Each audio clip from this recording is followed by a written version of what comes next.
Sure. Good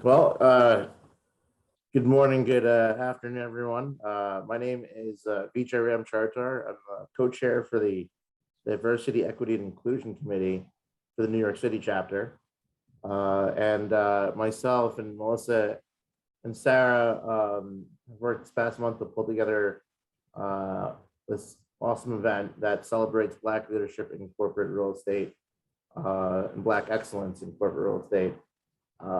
And in case you guys didn't know, the DEI committee for the New York City chapter is something that's relatively new. This will be our first full year as a committee, and we wanted to string together a number of events and publishings that really brings DEI in corporate real estate to the forefront. Both the things to celebrate as well as the things to be aware of, and the issues we may face in the current industry, and how we can progress on those issues. So this event, we were highlighting three excellent established professionals and leaders in corporate real estate that represent to me and to Melissa and to Sarah Black excellence, and I hope these guys can give you a good insight as to how they got where they're at, the issues they face, and what we can do as a community to make commercial real estate more accessible to a broader, more diverse group of people. So I'm going to give a second to allow our speakers, Nikisha Kelly and Stephen, to introduce themselves, starting with Nikisha. Hi, good morning, everyone. Thanks so much for having me. So I'm Nikisha Saw. I'm the Senior Portfolio Manager, Programs Manager at Hines. I've been with Hines for about 4 years. Been in the industry for a little over 20 years. Started out in Brooklyn with a small company called Forest City, so you might know some of their buildings. I started out in the property management world, from a property admin to now a senior leader within our organization. I'm a Hines local ambassador for diversity and inclusion. So definitely as a member of CoreNet, when the DEI group started, I said to Melissa and team, I will gladly give a hand when needed. So I'm here to chat with everyone today. And thanks for having me. Kelly? Well, thank you. I didn't know that I would have to introduce myself, so this will be off the cuff and fun. My name is Kelly Powell. I am very honored to be asked to join today's panel.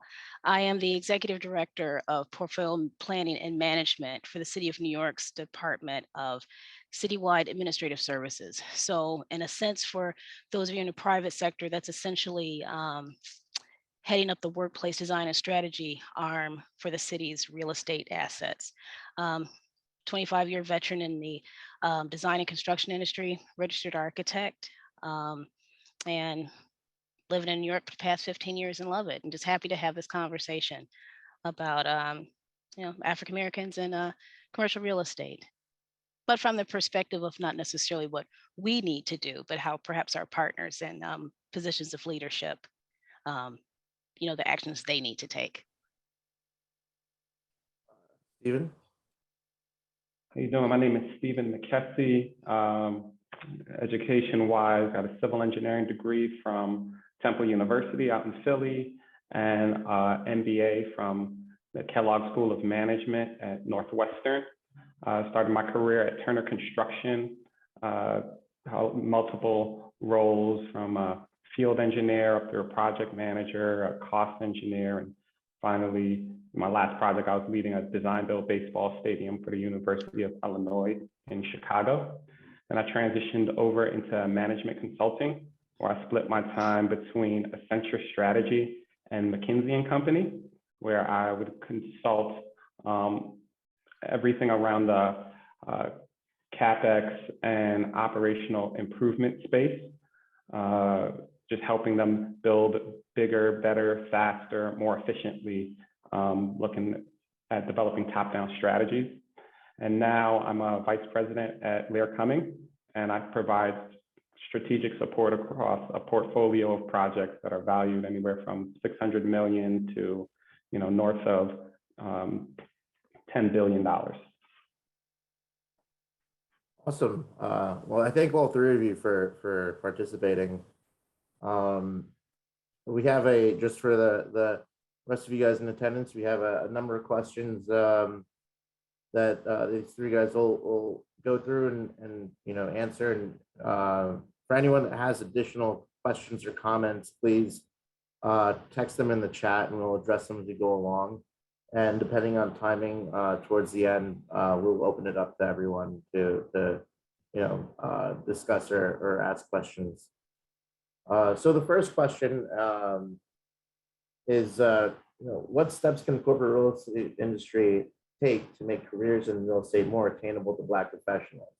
What part of your journey propelled your career? And whoever wants to take this one first. Okay, so I'll jump right in. So I think at multiple levels, we can expand our diversity. And obviously, when we're looking at recruitment, looking at recruiting outside of the traditional, engineering, architecture, and those spaces, the tech companies are coming in and they're recruiting in those very same spaces. And I think we need to think more broadly about where we're recruiting. But then also, as we're growing through the business, I think there's a huge opportunity to just increase the transparency, training, and awareness to how our businesses are being run and how we're impacting the bottom line.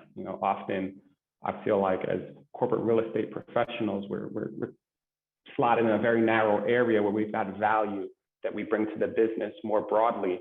And at times we can hit a glass ceiling that folks will say we don't have the exposure, or we haven't had where the truth is, we haven't had the opportunity to really delve and get outside of planning, designing, and executing projects.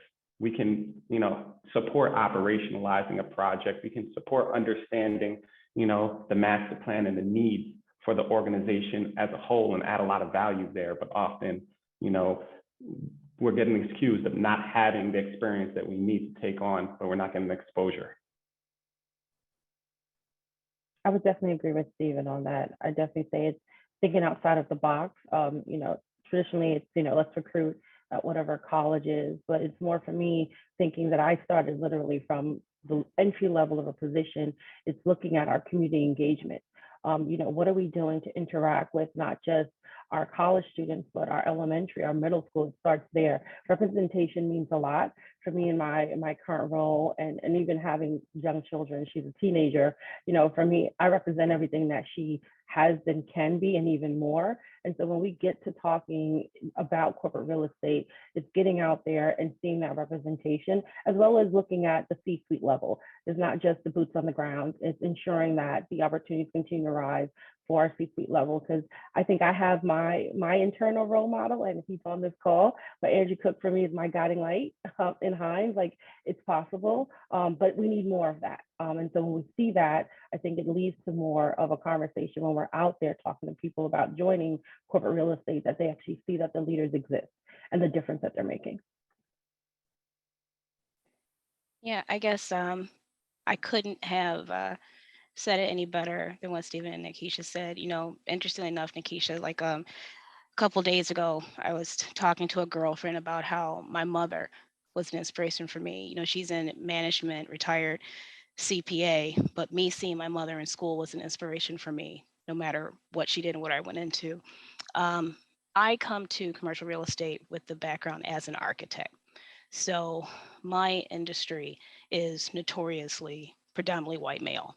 So I come from the standpoint of, at this point in my career, that I think it has to be sort of even when I did my own introduction, that I think it has to be an active goal of the leadership of a company to be diverse. If you want to be diverse, you take the actions, you think about it, and you go about all the different avenues you can to make your staff diverse, whether it's in terms of gender, race, etc. It's as simple as that. The same ways that we can go about researching and developing ideas to win a pitch to get someone to garner our business. It's the same approach you take about the type of people that you want representing your firm, in my opinion. And this is a woman who's, of course, not an executive director. I'm not C-suite. But having worked with that group, and my thought, and this is even post 2020, when every global company on the planet, and I think in very performative ways, express their support for Black Lives Matter, diversity, and the like, I think with that same effort, I think should be taken towards what active things you can do. And I think between what you and Stephen are saying, I think that it's across all points. You start a pipeline when kids are young so that people can see themselves. In terms of school, yes, you target schools, you target HBCUs and the like, but you target all universities, because people of color are everywhere. We're not all at Howard, right? And then after that, once people are, to Stephen's point, also when you're in your career, how do you help propel someone with their professional growth throughout their career, right? And I think that's something, let's say for me as an individual, I think what's been important is, just for my own interest, is making sure that I knew every aspect of the architecture business, not just design, but I wanted to understand how the business worked. And I think that's something for us as people of color, make sure that's something we're doing as we mentor people, but also that, but also with that understanding that, you need to be well-rounded in all fronts. So yeah, long story short, I think all these things, I think, start with the leadership of a company. Kelly, this next question I'll actually lead with you. As someone that's in a position of leadership, what are some challenges that you're currently facing? And is there anything that you'd like to highlight in particular? Am I facing any challenges with leadership? I mean, I'm going to say no, because I work for the city of New York and I'm very happy. How about that, Mr. Mayor, wherever you are?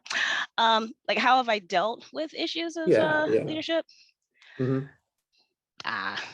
Well, that's kind of loaded. I think it depends on, the circumstance. I think that for me, I have been in the roles I've been in, I have worked directly for and support of the C-suite. And, I would say perhaps my most challenging boss was also one of my biggest supporters, and also frankly was a reference for the role that I'm in now. I think that I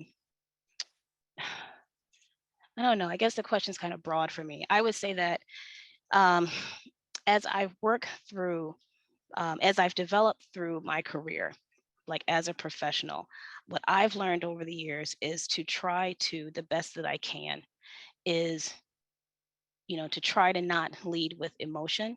And that's something, frankly, I have to do as a woman, something that we have to do to the mental calculus you have to do in relation to that. Also for me, frankly, as a Black woman, if I do come off angry or upset, and probably rightfully so, that I don't personally want to fall into a trope of, the angry Black woman.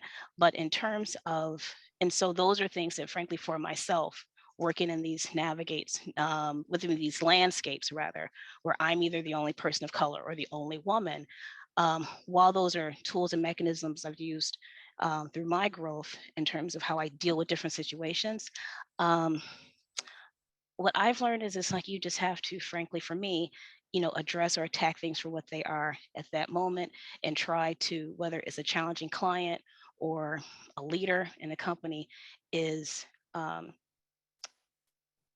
try to take whatever that issue or situation is, read it for what it is, try to take a beat, like, understood, will do. Always in a situation where someone, I think, if they're being unprofessional, cursing, whatever, again, call it for what that is, like making understood that that's, not the conversation I want to have, or, it's not a professional way. But I think in general, I don't know, Vijay, I mean, for me, honestly, it's like, question's kind of broad for me, but I think that, quite frankly, maybe younger in my career, I would take maybe a lot of those things more personally, I think, just because of like this lack of exposure experience, like, why is this person mad at me?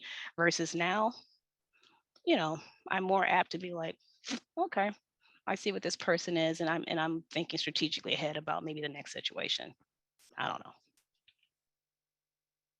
That's all I Steven, got. yeah. I mean, like Oh, I personally, like earlier in my career would especially when I would notice things that, coming from like, I hate to put it so like frankly, but like, some, older white guy talking down to me, like, like, oh, like the bit of like condescending attitudes that, you know, weren't purposeful, but they were there. And I would take that super personally and, wouldn't be able to get over it for a while. And working however many years, I've learned to, be more graceful in how I deal with things. So I think you totally have a point there. And, like, Yeah, to me, it and was a harder lesson to learn than, most people. Like, I'm not as graceful as you guys may well, be, well, but no, and I would say well, this, and Stephen and Nikisha, they'll jump in too, because I'm glad you just said that. It's like with me, and for anybody, I can see Sarah laughing, and anybody who's joined this call from CoreNet and who knows me, they're like, yeah, that's Kelly.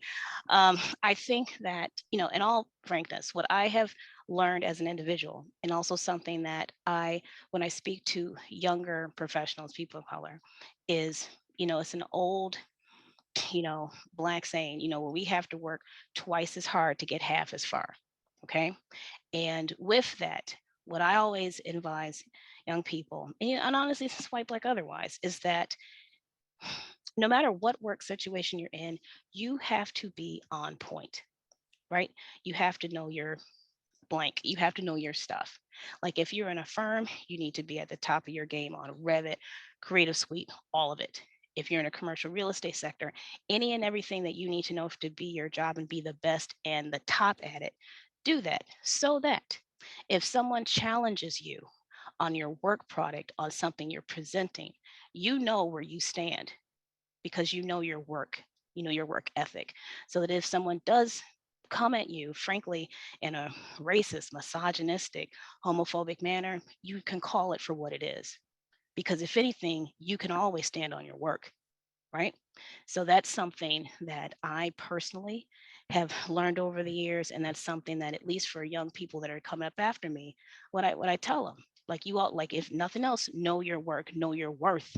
So that again, if somebody comes at you, like, yep, that's a crazy racist, so. Yeah, I would agree 100% with everything that Kelly says. Like, I think throughout my career, I have had a goal, a plan, and I've stuck to that in order to see the different levels that I wanted to get to. But I've definitely learned that learning my worth and my value, and sometimes taking a breath, definitely breathing techniques through the pandemic has been a key thing. You're on tons of Zoom messages, meetings, and sometimes even building the relationships with coworkers. so Steven, anything? Yeah, go ahead. Real quick. yes, yeah. So actually, my biggest challenge outside of consistently being the only person of color at the table is being the youngest person at the table. Like I've got generously 14 years of experience, and everybody else at that table has north of 25 years, right? And we are from different generations and we think differently, right? So this, the edict of, hey, you got to work twice as hard. Well, how are we defining work, right? Because there was a generation before me that defined work as how many hours you were in the office and how many, projects did you run, or how many people you have directly reporting to you, right? I don't need to have anybody reporting to me to create a ton of impact, right? And you've got to just like understand what your individual value proposition is, right? Where someone else can lean on their experience, and I respect the scars and the war wounds that they've gotten. They have to respect my facts and my numbers and my data, right? That's what I'm doing, right? And early on, trying to understand like, okay, what are we optimizing for in this situation, right? So that I can lean towards that, because I'm not, this is a generation that doesn't want to put in 60 hours a week, right? This is a generation that doesn't want to say, you know what, I've got to be in this role for 3 to 5 years before I earn the right to get to the next role. If I'm delivering, more projects and more volume, and they're successfully achieving our revenue goals or our margin goals, why shouldn't I get that promotion? All right. And those are the types of conversations that we need to have, because often, we'll go home and we'll have it with our friends on our side, or these, with our loved ones, but we've got to bring it to the table. And, if given the opportunity, I think senior leadership won't let you walk away from the table, but people will say you know what, they don't respect me, I'm out of here, without having that direct conversation and saying hey, this is the value I'm bringing to the table. I know, back to Kelly's point, I know my words, right? Not just, what you've communicated to me, but, I'm looking at how much of my peers are being paid. I'm looking at what size projects they're delivering. I'm looking at tangible things that can be measured and say hey, why am I getting paid this much versus my peer? Or why am I only getting access to this narrow, swath of projects and such? So that's my biggest challenge that I face every day. And it's helping to, talk the same language as, the folks that are in those decision-making positions. Stephen, Vijay, I hope you don't mind. I was curious. Stephen, do you think with you being in real estate, do you think it matters the type of market sector that you're in? You know what I mean? For example, in terms of point of view of, let's say just generationally, the Gen X or the boomers, maybe in a certain more finance, law, more traditional type firms versus are the conversations different, or do you think the leadership is more open on more the tech side or things like that? I'm just curious. I think 100%. It's twofold, right? It's what sector are folks in, and honestly, where the funding is coming from, right? Because, you work in the public sector, right? They're looking for, when you're proposing, they're looking for the org chart. And every single time you do an org chart, it's how many years of experience are under. It's what's the mega project that has been delivered previously. Even if that mega project was a failure, he delivered it, he got it done. I'm it was a failure. Why am I? Because I didn't fail already, and this person failed. Whereas I've got different clients that are on the VC side, and they're about the numbers, they're about a quick turn. They're hey, we got to get out of this, we got to get it done, because we need that revenue to come faster, and we're also in this asset in 5 years, and that's all they care about is the bottom line and the numbers. So they're optimizing for just something a little bit differently, and whereas in a different sector, they're more risk averse. So they want a proven product, and they don't value innovation at the same level that somebody else may value it. So you hit the nail on the head, and that's, understanding. Sometimes, I'm an executive, I'm not the right one. I can go to my leadership and say you know what, I went to that client meeting, I don't ever want to talk to that client again. That is not a good fit. I've walked out of the room and they've respected me for it. And then there's others where I don't even know why I'm talking to the client until I meet them, and they're oh, okay, I get it. We think similarly.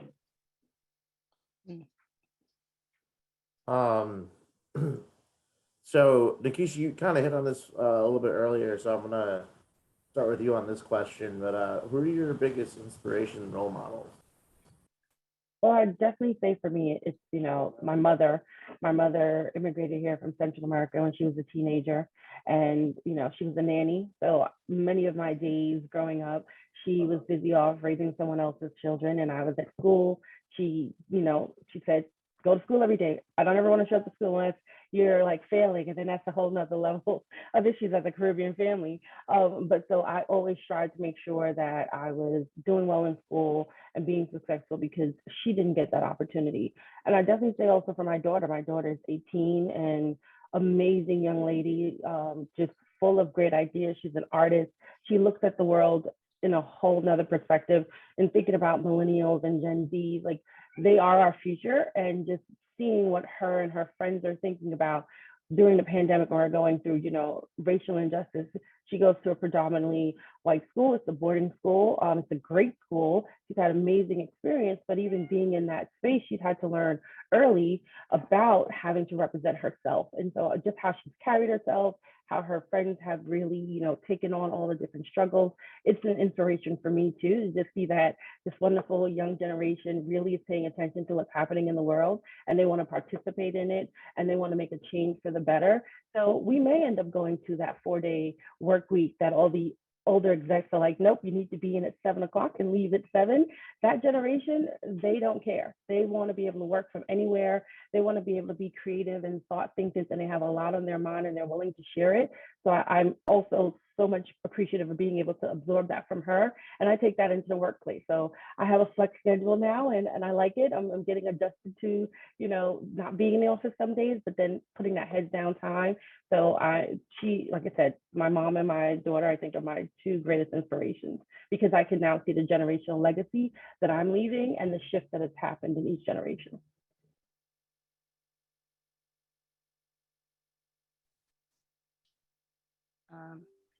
Vijay, did you? Okay, I'll just start talking. Yeah.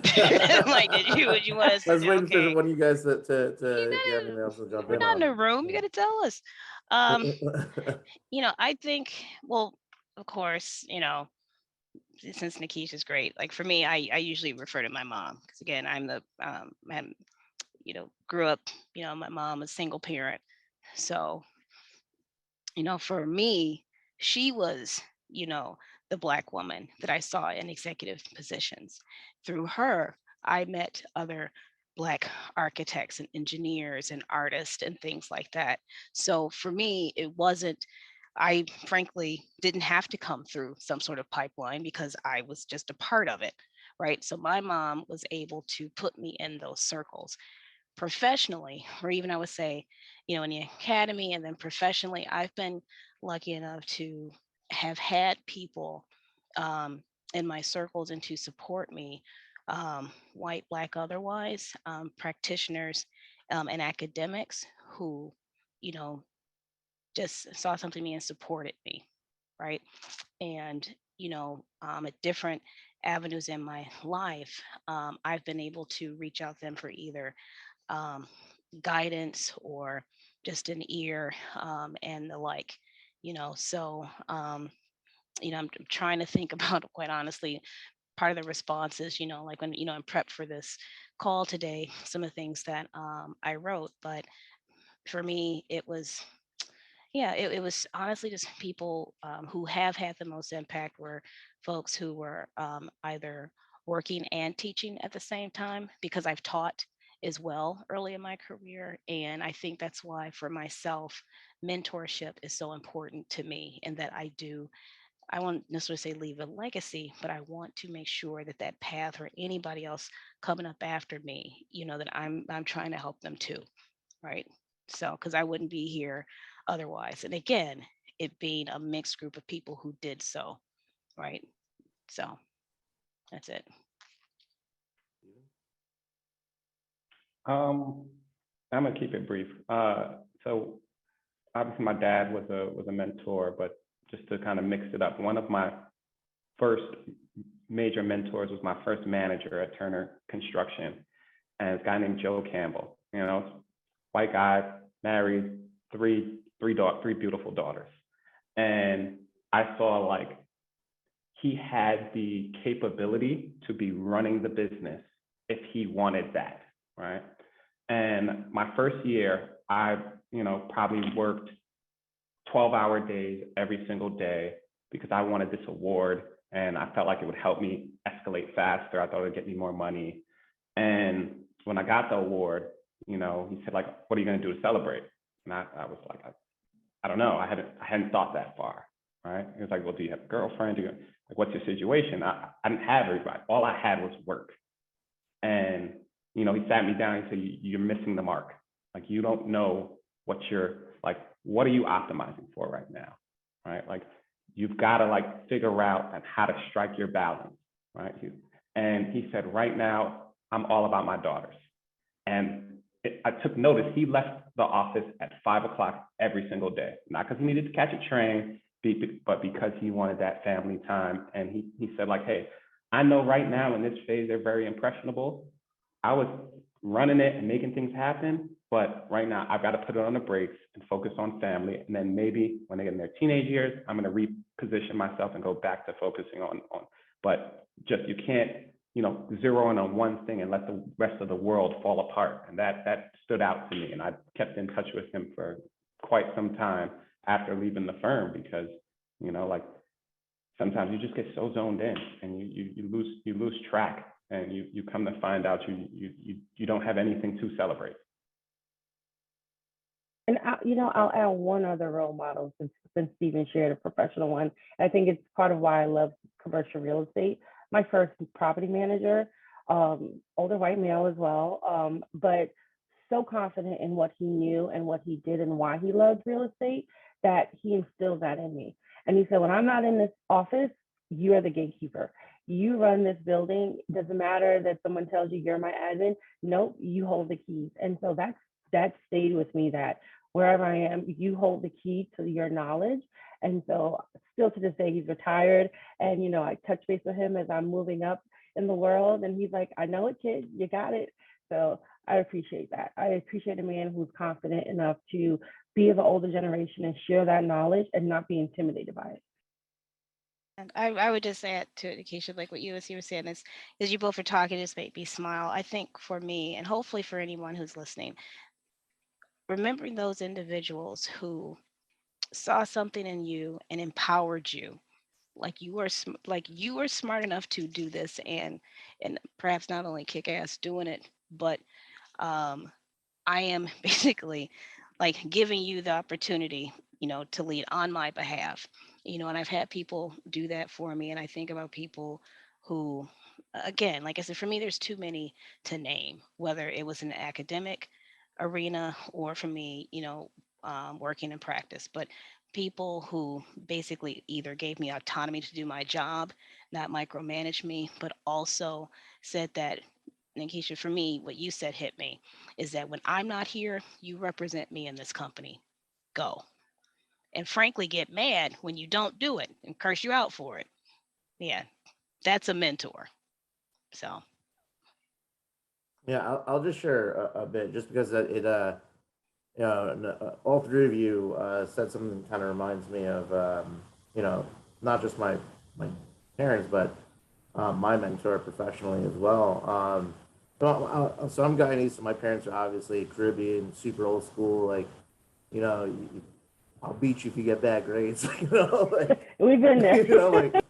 like why are you out so late, whatever, you know what I mean? Like, and I like, like, oh, you got to go to school, do this, that, and the third. And yeah, I was always like a creative person. And I guess to like kind of like stick it to the man was like, I'm gonna go like join a band, and like I'm not gonna like do like career stuff that seriously. And it's gonna be like this like rock and roll singer, like reggae, whatever, like hip hop, blah blah blah. And so I never took any, like, I always tell people when they ask me, I like accidentally fell into real estate. My first job was like this, like, it was supposed to be like this, like, temp to perm thing, and didn't take it seriously, but I learned like a lot about like the finance end of it. That's what I went to school for. And then, like after that gig was over, I spent like a year like going on tour and playing or whatever. And then I was like, oh, I ran out of money. I got to go back to work. And so I got this gig at Condé Nast Publications, and the lady that hired me, Alexis Dunbar, was this old school Bayesian, reminding me of my parents. Like she, usually when, and I'm not gonna lie to you, when I first started out, I still had that like kind of childish attitude about like, oh, I'm just gonna do this job and then go out and play shows, and I don't really care about it. And Alexis, she's supposed to be, I had asked her to be part of the panel, but she's traveling for work. But Alexis, like, sounded like a mix of my mom and my dad, like cussed me out, like if in a loving way, like if I didn't represent her the right way, when I'm gone, like you got to hold down the fort. well, I mean, like she recognized like what my passions were, and like like helped me like realize that real estate's more than just like took it from being just a means to an end to being something that is my career. And like I've never had a professional person really invest in me the way she did. And she also witnessed her struggle as a black woman in the real estate world, like like always getting brushed over, or she'd come up with an idea, and then a month later someone else would come with the same idea and they would take it rather than go with her in the first place. And things like that. But I without Alexis and her I guess like she found it important to want to like like really invest in mentoring people. And she tried with a lot of different people that worked on her team, because she you know I guess she went whatever she went through as a black woman in the 80s, early 90s, whatever, but that left a huge impression on her, and wanted to like invest what she knew and learned into people that were coming up on her team and that would eventually replace her or whatever. So I appreciate what she's done for me. She was a great mentor. And like I would say like my mentors like over my career, the ones that have always invested the most have always been women of color. And like I don't know, I'm super grateful for the perspective that they bring. It's always brought me up to another level. That's great.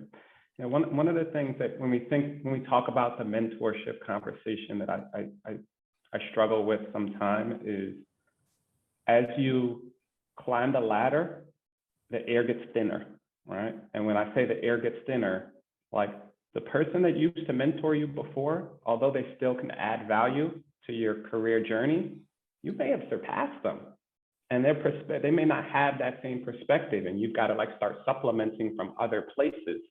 And like I've struggled to find other, like not struggled, but the mentor doesn't always have to be this person that's 7 levels above you. Like sometimes Right. I'm getting knowledge from my competition, right? Like other executives, whether they're black, doesn't matter. At some point, it's like LeBron and Kevin Durant on the basketball court, like iron sharpens iron. Like we have to think more holistically about where we're, securing knowledge and insights from, because although, we're all competing for the next job, the next program, the next growth opportunity, at the end of the day, like we all want to make this a more diverse industry. And if I win, they win. If they win, I also win. So that's something that I'm starting to lean into more now, where I'm trying to find like, my competition and my peers and say like, hey, let's sit down, let's talk, right? Because please believe it, like everybody else is doing that, right? They know that version of them at the other company. And I feel like sometimes our community, like we're not doing the best job of making those connections and bridging those gaps. No, I totally agree. I think we can learn a lot from our peers, and that's one of the personally I really enjoy being part of CoreNet, because I've met so many people with different perspectives that like in the industry, wow, like I could have done this differently, or maybe I should think about this on my next project or something, because you meet so many brilliant people from different walks of life. And I think that's why diversity in our industry is super important, because you're going to learn a lot of different things from different people from different places. Like that perspective is everything, and diversity brings a lot of perspective. I would definitely agree with that. Like being a part of CoreNet was an eye opener to just so many different people on the end user, on the other provider side, that we would have great conversations about the things that we're working on, the things that we're all, worried about. I mean, during the pandemic, I think the best thing for me during CoreNet as an FM at that time was that we had a coffee break meeting, every week, and we kind of talked about where we are right now. what are we planning? How are we going to get sanitizer? How are we going to procure things? And being able essentially to find that tribe of people, you know, and you can tap into them, being able to say, I have a question, and I have now literally a WhatsApp group where I can say, hey guys, I have a question about this, and I'll get an answer from someone. And it's a diverse range of people that are part of that team. And even for me also, in thinking about who I hire for my team, I'm very conscious and very aware that who I'm hiring, I'm not hiring someone who looks like me, but I'm hiring someone who has even more knowledge than me in the field. I run 3 programs very specific to how the operational teams run. And so my brain, as great as it is, and I know I'm really smart, I want to know that my team is even smarter than I am. And they can bring me a wealth of knowledge, and I can grow and learn from that team too. Once again, I'm sort of sitting like, what does Kelly say now? I think that for myself, you know, I'm not, again, like I sort of fell into commercial real estate later. You know, I came, you know, my background again is in design and construction. I'm an architect. So I come through traditional architecture and design firms, but also very much so initially my career planted in academia, universities, then within firms, and then later I moved client side, which got me into more commercial real estate driven work. I think that, you know, in general for me, for what everybody's saying, I think it's just a matter for myself, definitely. It's just been that exposure to different aspects of life, people, you know. For myself personally, you know, I've lived and worked abroad. You know, I'm from Detroit, but I've lived different parts of the country, you know, DC, Atlanta, you know, here now in the Heights. It's like just having those different avenues and not, frankly, for me, once I got out of undergrad and grad and realized that the only path was not this narrow path that what I was taught in school, and then there's something called reality in life, then that began to fold and guide the decisions that I made, and not real and realizing that architecture just wasn't what I was taught, you know, when I was, you know, like a junior, you know, and allowing those conversations around me just to frankly just broaden my mind, you know. So, and when you do that, you can have conversations from people who are not in your industry, guide you and help support you, because their experience is just as important and it's valid, right? So That's a very good point when you say like people not in your industry, right? Like when you think about like the board of directors for whatever your company is that's on the phone, like they have people that are from other industries that are executives because they have a yes, perspective that's valuable. And, you know, often when we're on the mentor hunt, we're hunting for mentors that are like in exactly my space, but in the C-suite. And I'm like, it's probably 3 of them. Like they don't have size. Like, Exactly. you can't be the mentor to us, you know? It's just you not can't mentor possible. all of us. Exactly. Sorry, Exactly. shouldn't be that I funny. actually sat on, so my daughter went to charter school, and I actually sat on the board of her school and actually met some really great people who are outside of my industry. And I think that, to your point, Stephen, is getting those connections to people who are other executives without outside of your field gives you so much great perspective, because I Yes. met some amazing people that to this day, you know, my daughter's going to be graduating, going to college, and we still keep in contact. And I still reach out to them to say, hey, you know, I'm thinking about this new venture, or where am I going in my career? And they're able to give me advice. Yeah, I mean, exactly, absolutely. Like the people, you know, if I haven't said it for like at least the 5th or 6th time, I come from architecture. Commercial real estate is very different for me, right?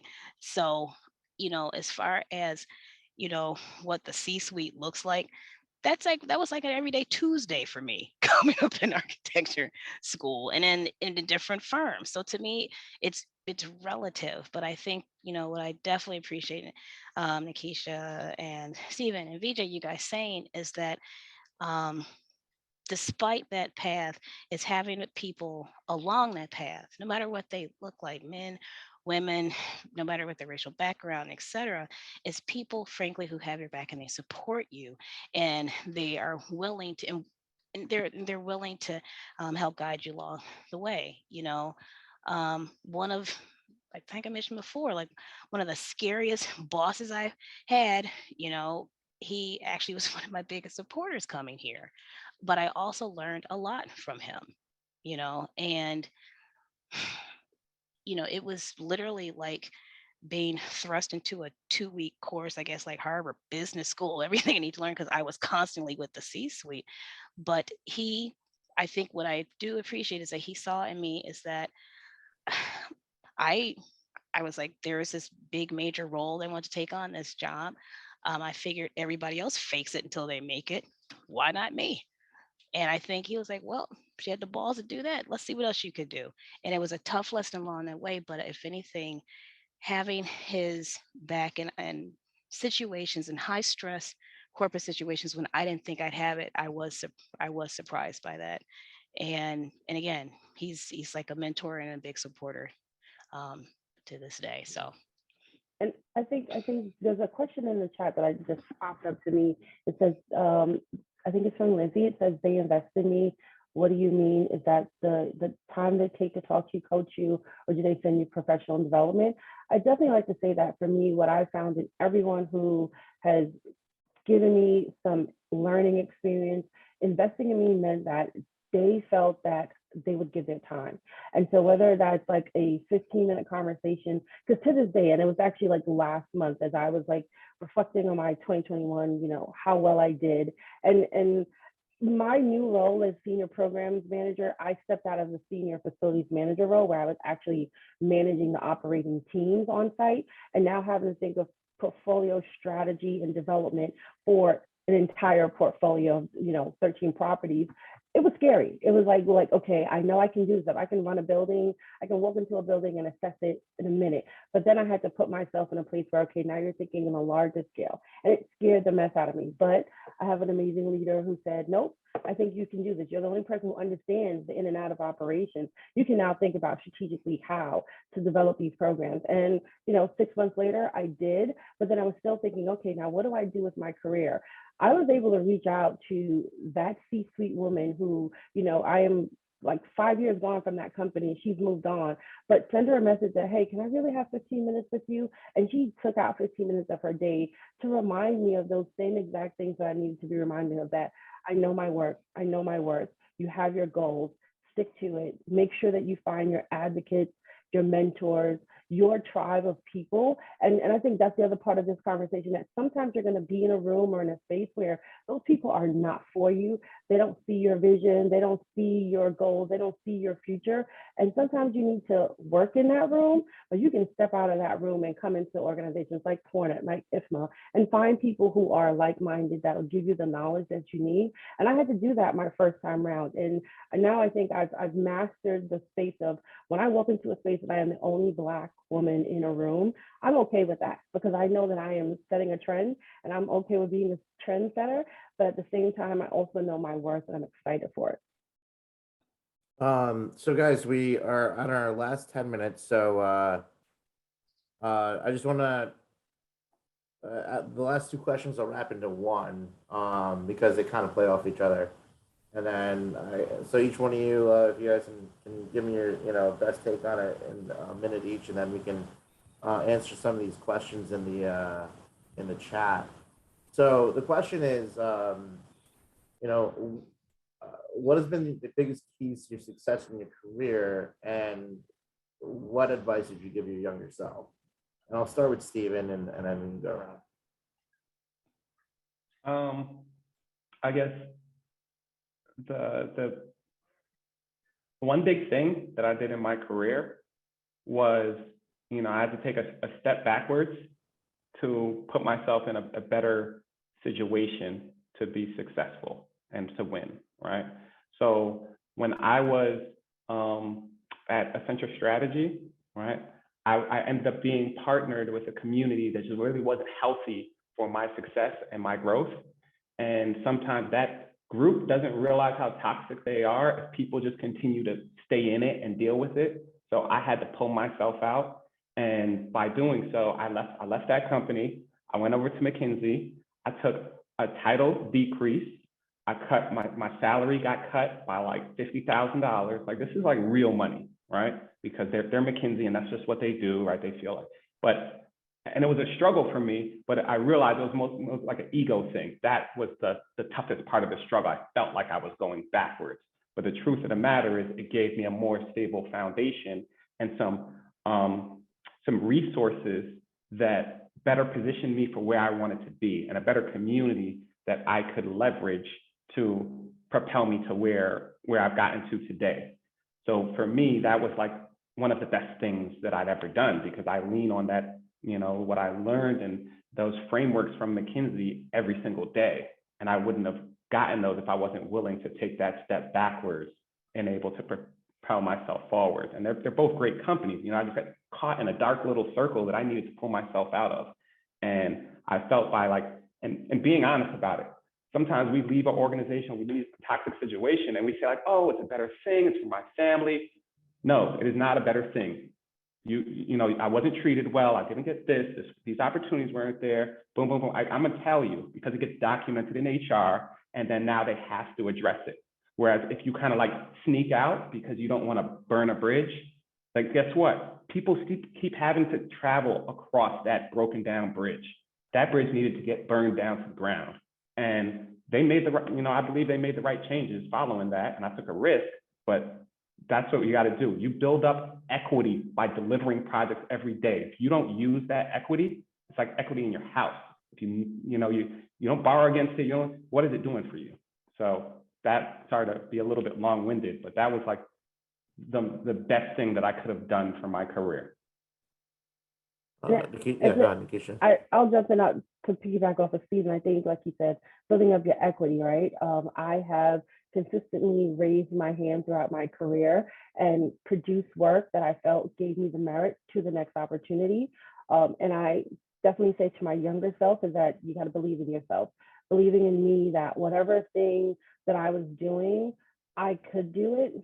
And I had that belief system and I had the support system. And if I didn't have the support system, I actually went out to find that support system. So I said, you should never feel in this world of corporate real estate or in any field that you're in, that you have to stay in one place or just use the resources that are in front of you. There are so many people out there who are willing to give you their time, their energy, whether it's a course that you can take, when you put the work into yourself, I think that's the first key to your success. And I continuously every day try to be a better version of myself than I was yesterday. So I'll leave it there, not go on. Hand it over to Kelly. You're funny. I'll just say, so I was thinking like, what would I tell a young Kelly Powell in Ann Arbor, Michigan? One, I would tell her, don't be mad that your mother didn't let you go to Parsons. Michigan is an okay school. There's no way she's going to let you go to New York by yourself alone. Then I probably would tell myself to continue. The one thing I've always been good at is to continue to trust your gut and to not second guess yourself. And that's one of the hardest things. And, and just to know that there will be days coming, days that you doubted yourself and your worth and your success, that you are going to surpass the people that you thought in school were doing better than you. You will have won awards and fellowships that they will never achieve. That you will be the person in the room that they will not think is the client, but who is making the decisions about the money. And basically to just chill and things are going to be all right. And that's what I tell Kelly in Ann Arbor. And tell her, and it's okay that you didn't go to Columbia. Georgia Tech is just as great too. There you go. Let it go and let it be. Yeah. So Sarah dropped in the group chat. Sarah, do you want to ask a question? Is you still on the call? Yeah, I saw that. I got some responses. I just think it would be super powerful to, follow up with this with sharing with the rest of CoreNet. Here are some organizations that can really help take us all on this journey. And kind of try and expand the reach there. So Sarah Brown's question is would love to hear some programs or companies that can help bring diversity into the workplace. Lizzie, you dropped a bunch there. Project REAP is one that we plan on partnering with.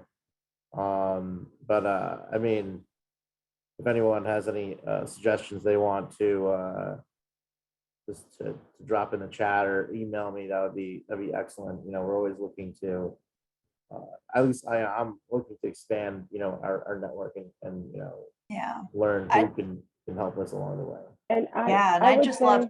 oh, go ahead, Sarah. Yeah. No, sorry. Go ahead, Nikisha. Oh, no, I was just going to add, like, we just had our own internal hires because I'm a local ambassador for diversity inclusion. And one of my guest speakers at our diversity training, her name is Amy Hunter, and she is amazing. And so I will share her contact info. She is a great speaker in bringing people to have great conversations about diversity and inclusion. I think in this conversation that we're having is that we call people into a conversation, not just saying, what's wrong, but how do we all get the grace to sit down with each other, listen to our differences, and start having the conversation. I 100% believe that conversation is a starting point. And so if we start having conversations, that'll lead us to a path of resolution. Yeah, I love it, Nikisha. And I think, being able to offer this conversation up to CoreNet and give them some of these actionable tools to partner with these folks going forward would be awesome. I was just going to say, something that when we first started talking, something that Stephen mentioned, no different than how companies think about, let's say, how they recruit and the like, not just starting, focusing, let's say, on college, but even for, I would say, companies within CoreNet, or even, let's say, diversifying CoreNet and its programs are like, is understanding that, the people that are a part of the commercial real estate industry just aren't brokers, right? It's a whole collection of industries that support, CoreNet, as well as the full breadth of the industry. So it's everything from design, construction, finance, legal, all of those things. And so as a result, in terms of who you're targeting to diversify either the organization or the commercial real estate sector, is just broadening the thinking in terms of who you even begin to have conversations with and what those conversations are about. It's not just limiting the thought that, I don't know, I forget the African American group in real estate. I think they changed it to core. I think, it's not just focusing on one group, but understanding that, yes, talk to people of color in all industries, right? Because you never know who knows someone and what value they're going to bring to, that particular company or, organization, let's say, like CoreNet. All right, guys, we've hit our time limit, and I just want to thank Nikisha, Kelly, and Stephen for taking part of this and sharing the perspectives. And I've certainly learned a lot, and I'm also glad to have heard you guys speak about things that I can totally relate to. And I hope everyone on the call is heard something or learned something that is a value add, and to me the when you ask this question of diversity, equity, and inclusion in real estate, to me the starting point are to get people of diverse backgrounds talking at the table, leading deals, being leaders, right? And everything starts there, like getting, folks like Stephen, Kelly, and Nikisha at the forefront, leading the charge and being role models to not just people of color, but of anyone, of any age, whatever, being a point of inspiration. I think that's how you get that conversation started and getting more people aware and involved. And so I really appreciate you guys taking part in this event. And I appreciate everyone who's stayed on this long to listen through our questions and answers.